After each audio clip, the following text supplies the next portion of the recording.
भीख को देने से गरीबी ख़त्म नहीं होती। हमने 2 नौउम्र बच्चों को लिया, एक को पुराने कपड़े पहनाकर भीख मांगने भेजा और दूसरे को मुख्तलिफ़ चीज़ें देकर फ़रोख्त करने भेजा। शाम को भिखारी बच्चा 800 और मज़दूर बच्चा 150 रुपये कमा कर लाया। इस समाजी तजुर्बे का नतीजा वाज़ेह है। दरअसल बहैसियत कौम हम भीख की हौसला अफजाई करते हैं और मेहनत व मज़दूरी की हौसला शिकनी करते हैं। होटल के वेटर, सब्ज़ी फ़रोश और छोटी सतह के मेहनत कशों के साथ एक एक पाई का हिसाब करते हैं और भिखारियों को 10-20 बल्कि 150 रुपये देकर समझते हैं कि जन्नत वाजिब हो गई। होना तो ये चाहिए कि मांगने वाले को सिर्फ़ खाना खिलाएं और मज़दूरी करने वालों को इनके हक़ से ज़्यादा दें।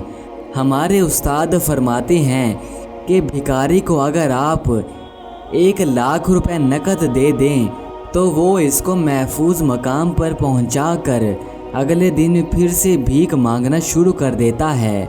इसके बरअक्स अगर आप किसी मज़दूर या सफ़ेद पोश आदमी की मदद करें तो वो अपनी जायज़ ज़रूरत पूरी करके ज़्यादा बेहतर अंदाज से अपनी मज़दूरी करेगा।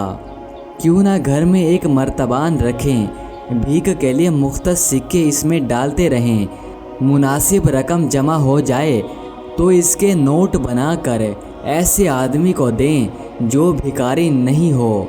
इस मुल्क में लाखों तालिबे इल्म, मरीज़, मज़दूर और बेवा वगैरह ख़वातीन एक एक टके के मोहताज हैं। सही मुस्तहक की मदद करें तो 1 रुपया भी आपको पुल सिरात पार करने के लिए काफ़ी हो सकता है। याद रखिएगा, भीख देने से गदागरी ख़त्म नहीं होती बल्कि बढ़ती है और ये इन भिखारियों ने कारोबार बना लिया है।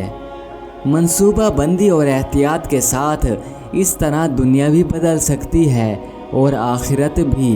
बाकी मर्ज़ी आपकी, आपने जो समझना है समझिए और नाहक इन भिखारियों की मदद कीजिए और इनकी आने वाली नस्ल को भी आप भिखारी बनाइए।